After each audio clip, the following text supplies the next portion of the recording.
One of the things that any top leader needs is to have people whom you trust that will actually tell you the brutal truth, even if it's contrary to what they know your desires or beliefs might be. Well, you've gone through everyone who works for you and everyone who's married to you. I didn't know who else you could get mad at, so I was afraid the American people might be next. Do you want those who will be sycophants, who will defer to you under any circumstances to gain your favor? Or do you want people who will tell you the brutal truth, even though they know it might not be the popular thing to say? Why shouldn't I stand up and say, we are going to cure cancer in 10 years?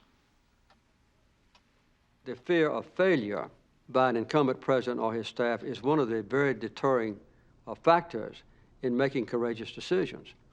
It'll be seen as a political ploy. Why? It can be seen as self-serving. How? And so if you take a chance and fail, you know, there's no doubt there's a deleterious effect on your popularity.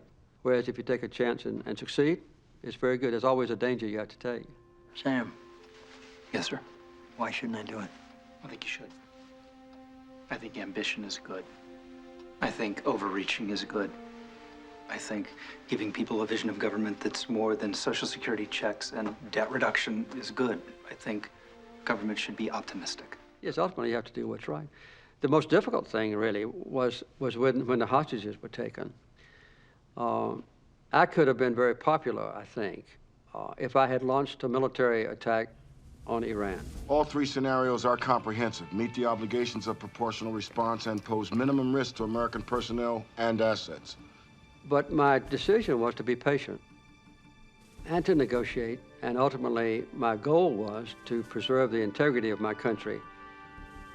Although I lost the election, maybe partially because of that, every hostage did come home safe and free, and we didn't kill innocent people in Iran. Well, it looks easy in retrospect 25 years later, but it was very difficult at the time. I'm Jed Bartlet. I understand you're thinking about helping us out. That makes me so happy.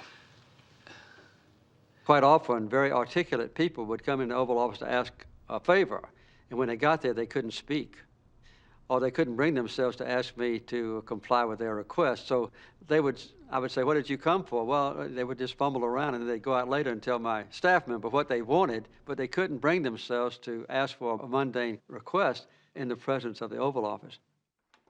I don't know how to address you. Would you prefer Jed or Mr. President?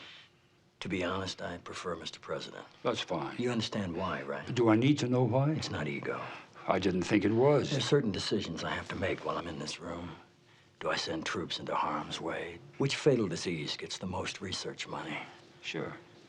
It's helpful in those situations not to think of yourself as the man, but as the office.